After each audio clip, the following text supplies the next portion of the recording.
Grazie.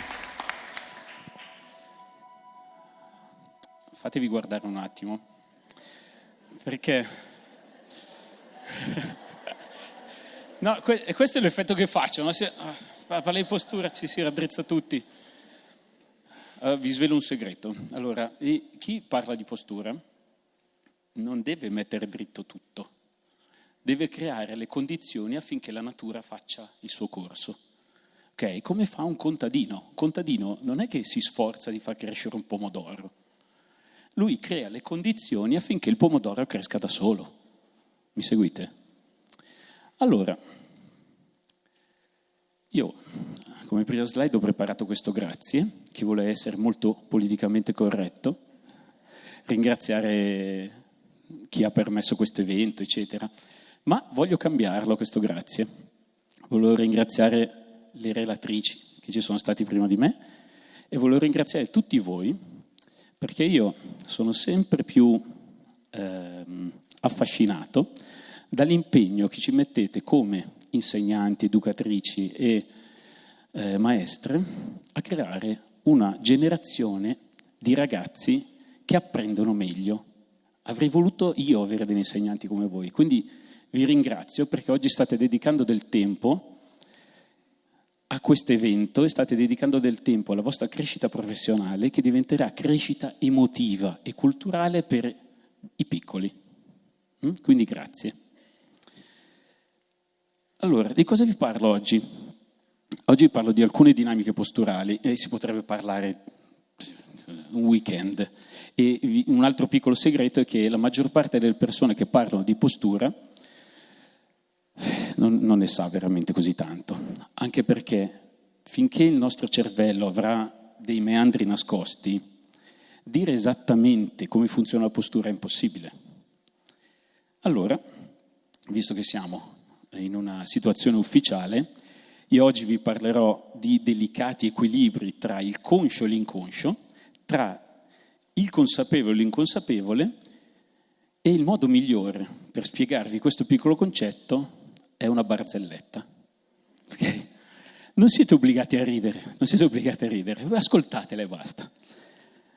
Allora, una mattina gli angeli corrono da San Pietro e dicono: è successo un caos, c'è un problema al cancello. Che problema c'è? Ci sono 6.000 anime. 6.000 anime? E che problema c'è 6.000 anime? Ne abbiamo avute di più? Sì, ma queste sono tutte moglie e marito. Allora San Pietro mette la tolca, corre al cancello, vede queste 6.000 anime, effettivamente moglie e marito. Dice: aspettate, facciamo ordine. Allora, parto dai mariti. Tutti i mariti che hanno vissuto una vita non libera, schiavi dalle mogli, si mettano di qua. Tutti i mariti che hanno vissuto una vita libera, hanno potuto fare quello che volevano, si mettano di là. Allora, wow, una marea di anime che si sposta da questo lato. E un omino, uno solo che va dall'altra parte, no? San Pietro, guarda, dice: scusi, ma lei perché si è messo di lì? E guarda, non lo so, me l'ha detto mia moglie venire di qua. Allora, questo è un buon esempio per dire come è possibile vivere una vita inconsapevoli di quello che ci succede. Finché arrivi davanti a San Pietro ti fa la domanda: cos'è successo? Perché? Ok? E oggi vorrei raccontarvi queste dinamiche attraverso la storia di un ragazzo. In ambito medico, posturale, paramedico, si dice sempre: oggi vi porto il caso di un ragazzo di 12 anni. No, io parto da ragazzo. È la storia di Filippo. Perché? Perché lo chiamo per nome? Perché dietro al nome Filippo c'è tutta una storia. E io non posso pensare di aiutare Filippo se non conosco Filippo. Non posso pensare di poter dargli una mano se io non conosco la sua storia. E questo è un po' il modo in cui lavoro. Filippo è stato diagnosticato come ragazzo dislessico. Ok? Adesso c'è un filmato, questo è Filippo. È senza audio, quindi non partite subito con la mentalità insegnante, settaggio insegnante. Vi chiedo di concentrarvi sulle mani, ok? Questo, in posturologia, viene considerato un anchor point, cioè o un sistema di dissipazione. Vuol dire che lui sta usando le mani non in modo contestuale alla lettura. Lui sta usando energia, sta usando i muscoli, in questo caso, e al cervello non piace spendere energia per niente. Se lo fa per un motivo. Io lo osservo e dico, come mai lui legge e muove le mani? Avete mai visto quei bambini che scrivono e tirano fuori la lingua? Disegnano così?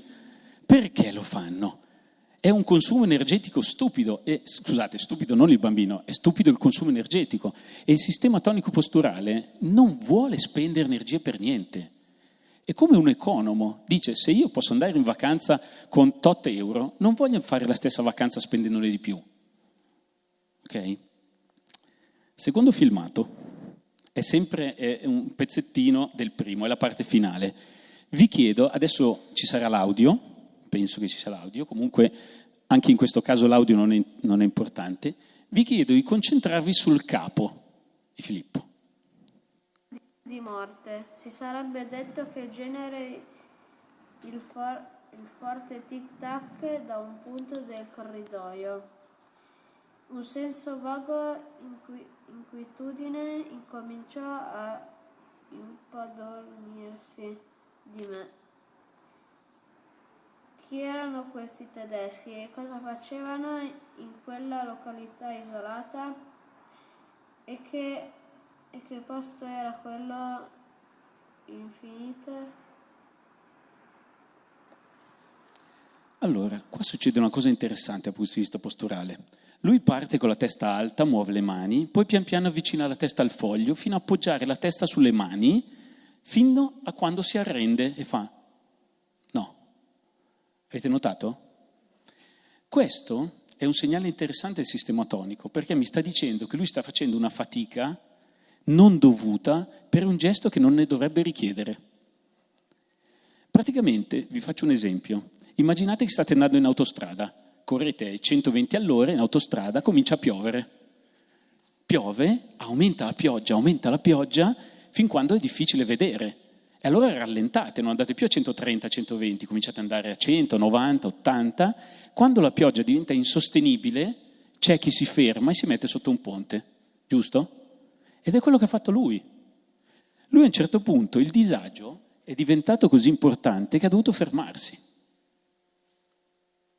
Spetta a me capire che disagio è, perché se no non ne usciamo.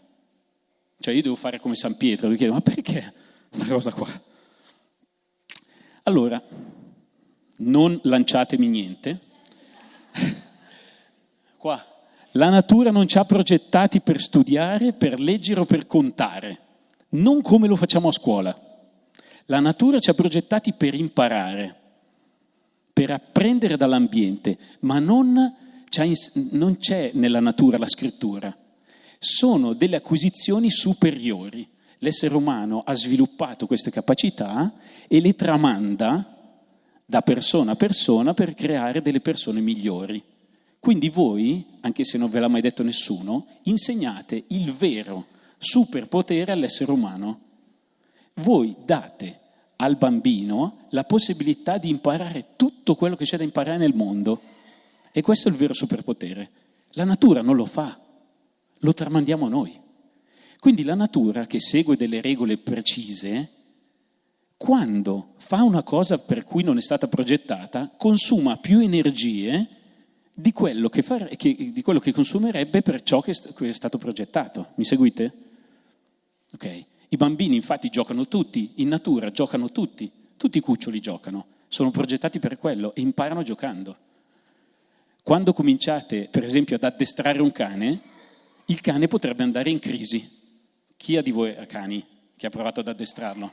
Che magari lo vedete che fa fatica davanti a un giochino, non capisce cosa volete e va in crisi, perché la natura non prevede che ci siano giochini. La stessa cosa il bambino, va in crisi. Molto bene. Allora, la natura è nata con questo progetto, soddisfare i bisogni in modo che sia economico e senza dolore. Quando c'è un problema, cosa fa la natura? Il sistema tonico cosa fa? comincia a utilizzare le sue energie per non sentire il problema e comincia a tagliare tutto ciò che è superfluo. Come in una casa, quando ci sono delle spese da sostenere, non si spendono i soldi per le frivolezze, si spendono i soldi per quello che serve, giusto?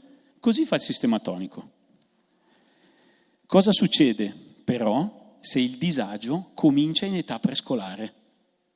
Se il disagio comincia in età prescolare, cosa succede? Che il sistema tonico, tutte le frivolezze, tra virgolette, che verranno dopo a scuola, perché il sistema tonico non conosce la matematica, non conosce la lettura, eccetera, tutto ciò che arriverà dopo sarà qualcosa da tagliare, sarà qualcosa da non dedicarci troppe energie, perché sono disturbato a prescindere. Che cosa può disturbare il sistema tonico? La nascita? Dici com'è la nascita? Nascita. Traumi, operazioni. Un bambino che nasce da parto cesareo non è uguale a un bambino che nasce da parto normale. Non è così. Ve lo dicono, va fatto in alcuni casi, ma non è uguale. L'alimentazione. Si sente sempre più parlare, ma l'alimentazione può creare delle subinfiammazioni intestinali che alterano le capacità cognitive del cervello. È ormai dimostrato. L'occlusione, un bambino che fa ortodonzia o che ha una agenesia dentale e arriva alle elementari con la mancanza di denti, può avere delle ripercussioni sull'apprendimento. Hanno fatto dei recenti studi, tra l'altro c'è anche una ricercatrice italiana in questo progetto, che ha dimostrato come alterare il sistema stomatognatico, la bocca, può creare problemi negli anziani di demenza senile, Alzheimer e Parkinson. Avete presente tutti il vecchietto nei film western, quello che ha denti che parla così, che sembra mezzo matto? Ecco, la mancanza di dimensione verticale è un esempio che può creare problemi nell'apprendimento e nelle capacità cognitive, anche nell'adulto e nell'anziano. Questo è un cranio normale, questi sono crani che non hanno una forma che dovrebbero avere e questi sono bambini che devono essere visti da osteopati infantili, perché un cranio che è molto plasmabile a questa età diventa molto rigido poi e questo può creare problematiche nell'apprendimento, non nell'apprendimento perché il bambino non capisce, ma è un disturbo costante. È come se io aumentassi la temperatura della vostra sedia. Voi mi ascoltereste fino a un certo punto vi alzate e andate via. Non perché io sono noioso o che altro, ma perché dà fastidio dove siete. Pensate a un bambino che non sa di avere questo disagio e se lo porta avanti sempre ed è costantemente disturbato. Sono quei bambini che non riescono a stare fermi, che non riescono a concentrarsi, che devo andare, devo fare, che vengono definiti iperattivi. Trovi il motivo del disagio, non sono più iperattivi. Basta, sparisce l'iperattività. Questo, il ciucciare scusate. Vabbè, questi li vedete, va bene uguale. Ciucciare il dito è un disagio. Qua abbiamo per esempio, qualcuno di voi ha in classe bambini con questa espressione? Questa espressione, le occhiaie sotto qui, l'occhio spento, come lei, che sembrano un po' tontarelli, sono difficoltà respiratorie, difficoltà boccali linguali. C'è un cranio, spesso un palato ogivale, stretto, e una lingua che non funziona come deve. E la lingua, se non tocca un punto preciso del palato, non genera delle cascate ormonali di attenzione, di rilassamento, di concentrazione che dovrebbe invece generare. E quindi questi bambini potrebbero avere potenzialmente dei problemi, dei deficit nell'apprendimento, di quello che leggo, di quello che gli viene letto, perché hanno una struttura che non gli permette. Quindi non è il pilota che non è capace di guidare, è la macchina. Quanti di voi sanno guidare? Adesso immaginate se io vi tolgo le gomme. Non è che voi cambiate la capacità di guidare, è il mezzo che usate che non funziona. Questo per esempio. Questo si chiama diastema, questa è una seconda classe. Vedete i denti che sono inclinati avanti? Perché la lingua spinge così. E i bambini che parlano con la lingua tra i denti, la F, la zeta. In questo modo sono bambini che potenzialmente hanno un palato stretto e che potenzialmente hanno un disturbo posturale che può portargli disturbi d'apprendimento. Formula d'oro. La formula d'oro che ho imparato negli anni è questa, quella che ha fatto San Pietro fondamentalmente. Qual è la storia del bambino? È nato da parto cesareo, non è nato da parto cesareo, ha avuto dei traumi, delle operazioni, come l'ambiente familiare, perché tutto questo influisce e nessuno può dire quanto e come. Immaginate quanto veleno ci può essere in un'ape, pochissimo. Se becca la persona allergica, questa rimane secca, giusto? Quanto sono buone le fragole o le noci? Prova a chiederlo a chi è allergico. Quindi non è tanto quanto viene stimolato o non stimolato, ma è il tipo di terreno su cui arriva lo stimolo. Allora io cosa faccio? Cerco la storia e mi chiedo, è la macchina o il pilota? E poi faccio questo test. Dico, cosa succede se? Cosa succede se fai questa cosa? Cosa ti viene in mente quando leggi? Cosa ti viene in mente quando scrivi? Hai dei disagi? E da lì imparo quel terreno, imparo quel bambino. Non vado per linee generali. Come il contadino dice, perché non crescono questi pomodori? Hanno bisogno di più acqua o più di luce? E gli si dà quello che è giusto dargli. Questo è Filippo. Ho detto, Filippo, inizia a leggere, puoi dirmi cosa succede se compare qualcosa. Mi devo fermare perché mi bruciano gli occhi. Filippo non è piccolo, non ha 6 anni, 7 anni. È stata diagnosticata dislessia tanto tempo fa. E nessuno ha mai chiesto se succede qualcosa al suo corpo. Mi bruciano gli occhi. E lui cosa ha fatto? Ha letto, poi ha detto, no, basta. Ma lui era inconscio come il signore della barzelletta, che ha vissuto una vita soggiogato dalla moglie e nessuno gli ha mai chiesto, ma come mai? Filippo, cosa succede? Mi bruciano gli occhi. Allora, lavoriamo sugli occhi. Fai un percorso di rieducazione da un ortottista, vediamo se il collo è a posto, i traumi che hai avuto alla testa, le pallonate che hai preso, lavoriamo su quello e poi vediamo come va.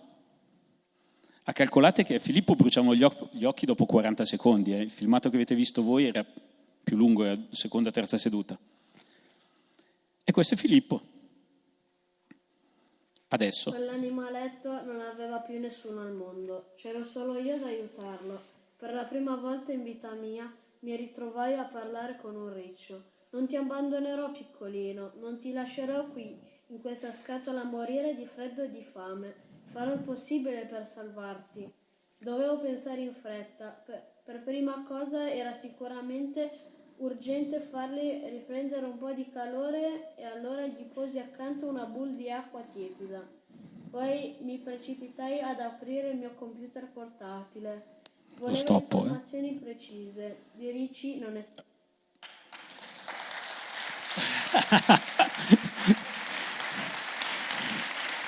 Allora, io ho finito il tempo, però questo applauso va a Filippo, alla famiglia di Filippo. Perché? Perché ci ha creduto, hanno fatto un percorso e hanno ottenuto il risultato. E va soprattutto a Filippo perché a un certo punto ha detto, ma allora io non ho un problema. Devo solo trovare il motivo. Ok? Grazie a tutti.